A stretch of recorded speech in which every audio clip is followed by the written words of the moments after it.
She begged, please, can't we just talk about this like adults? I just looked at her, my new lawyer standing beside me. We could have, I said, but adults don't bring strangers into their marital bed. Now, you can either sign the papers or we can play the video for the judge. Alright, Reddit. I don't know where else to go. My head is spinning and I'm currently holed up in my dad's fishing cabin, trying to make sense of how my entire life got detonated in the span of a few hours. I work in demolition. My crew travels a lot, and I was supposed to be on site for another 4 days. But the rain came down hard and you can't exactly blow things up when they're soaking wet. The forecast was a washout, so I made a call. I was flying home. I figured I'd surprise my wife, so I didn't text or call, just booked a late flight that landed around midnight. The drive from the airport to our place is about 45 minutes, and I spent the whole time imagining the look on her face when I walked in. We live pretty far out. 8 years ago, my wife, who's in real estate, found this perfect piece of land, miles from anyone. I spent the next 2 years building our house from the ground up with my own hands. It's our sanctuary. We have a 4-car garage, so seeing a strange car parked out front is a red flag.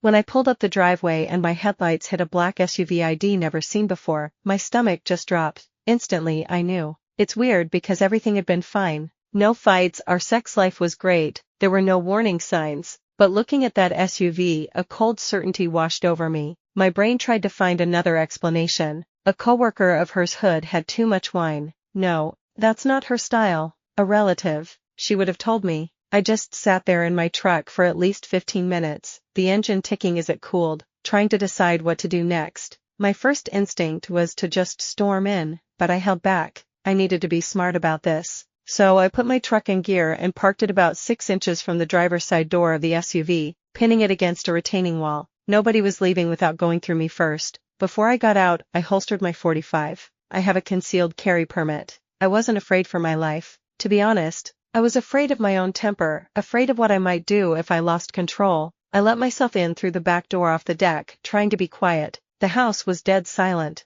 At first I thought maybe I was wrong, that nobody was home. Then I saw the kitchen table. 2 plates, 2 wine glasses, the remains of a meal for 2. A sink full of dishes. My heart was hammering against my ribs, but I forced myself to be calm. I walked down the hall to our bedroom. The door was closed. I turned the knob slowly, pushing it open into pitch-black darkness. I couldn't hear a thing. I stepped inside, my feet knowing the path to the bathroom even in the dark. I reached in and flipped the light switch. The light spilled out into the bedroom, and I turned around, and there they were. My wife, completely naked, passed out on top of some guy I'd never seen before, also naked, in my bed. The bed in the house I built. For a second, I couldn't breathe. It felt like a 100-pound boulder had been dropped on my chest. I felt tears welling up, hot and useless, but I knew crying wouldn't change a damn thing. The shock turned into something else, something cold and hard. I pulled my phone out of my pocket, swiped to the camera, and hit record. My marriage was over. It was time to start documenting the demolition.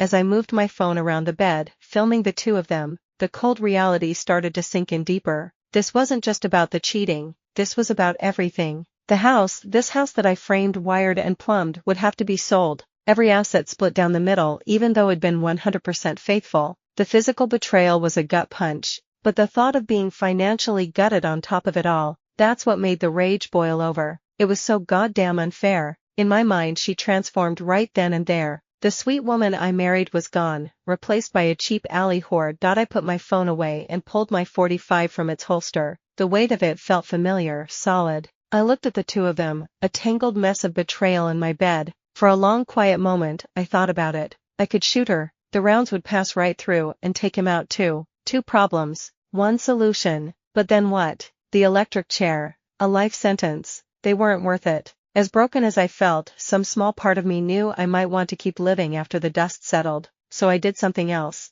I pulled back the hammer, the click echoing in the silent room. I aimed high and to my right and fired 2 rounds into the ceiling. The explosion of noise was deafening. Plaster rained down. They both shot up like they'd been hit with a cattle prod. He shoved her off him and onto the floor, his eyes locking with mine. You could call the look on his face fear, but that doesn't do it justice. It was pure primal terror. But my wife, her expression was somehow worse. She started to speak, the classic line, honey, it's not what it looks like, and I didn't even let her finish. I fired 1 round straight through the closet door. The splintering would shut her the fuck up immediately. They scrambled to opposite sides of the bed, pulling the sheet up to their necks like a couple of scared kids. "Who are you?" I asked him, my voice flat. "Marcus," he stammered. I turned to my wife. "How do you know him?" "He owns a real estate company." She choked out. "How long?" Her eyes darted around the room, looking for an answer anywhere but at me. This was the first time she lied. The audacity of it was breathtaking. I raised the gun and fired 2 rounds into the headboard, right between them. Wood splintered and flew. They both screamed, begging me to stop.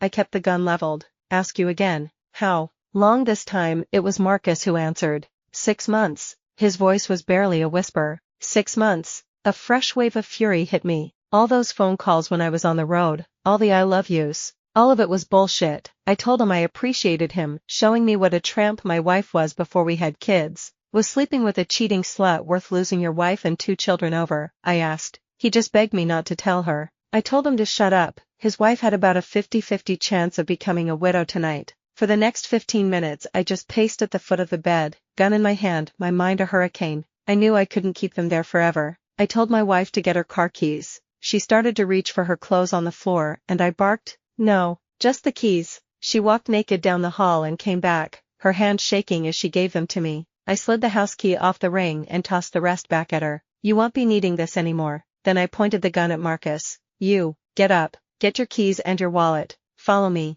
I walked him outside into the cold night air. I moved my truck, then turned and hit him. I just kept punching until his nose and mouth were a bloody mess. I threw his keys on the ground. "You've got 45 seconds to get off my property," I told him, "or the coroner will be peeling you off of it. You can either go tell your wife what you did or she'll be getting a video from me in the next 48 hours. He didn't need to be told twice. He scrambled into his SUV, buck naked and bleeding, and tore out of my driveway. I went back inside. My wife had put on a robe and was sitting at the kitchen table. I grabbed her phone, walked back into the kitchen and told her to call her parents, her sister, anyone to come get her. She just sat there, refusing. She started to try and explain, to apologize. I cut her off. "We are done." Another lie was about to come out of her mouth, so I raised the gun and put 2 rounds into the double oven and 1 into the fridge. The silence that followed was a blessing. I told her to get in her car and drive away forever. Through a storm of tears, she finally did. And just like that, 5 hours ago, I was left standing alone in the wreckage of my life. After her taillights disappeared down the long driveway, the silence in the house was a physical thing.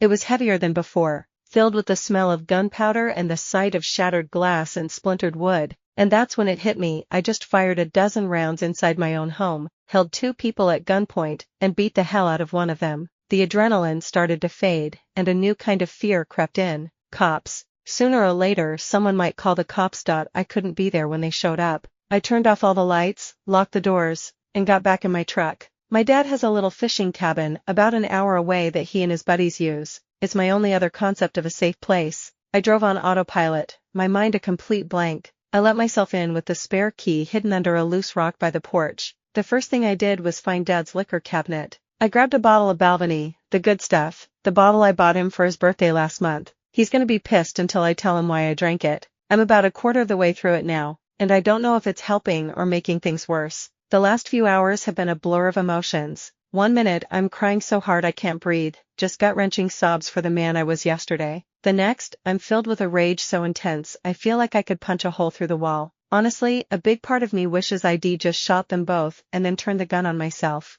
That may be the scotch talking, but the thought keeps coming back. The life I built is gone. 8 fucking years of marriage, wasted on a lie. How can I believe anything she ever told me was real? It feels like my entire past has been invalidated. People will say I dodged a bullet, finding this out before we had kids. It sure as hell doesn't feel like I dodged anything right now. It feels like the bullet went right through my chest. I know some of you are probably reading this thinking I'm some knuckle-dragging Neanderthal for how I reacted. You'll give me shit for pulling a gun. Fine. I didn't shoot anybody. And the house I'm about to lose is a little more damaged. I can live with that. What I can't live with is this feeling, this complete and total emptiness. The choice right now feels like I either face this head on or just end it. And right now, ending it sounds a whole lot easier. But then the anger kicks in again and I start thinking about what comes next. I want a divorce. I want it fast and I want it to hurt her. She doesn't get to have a choice in the matter. I need a lawyer. A real shark. How do you even find someone like that?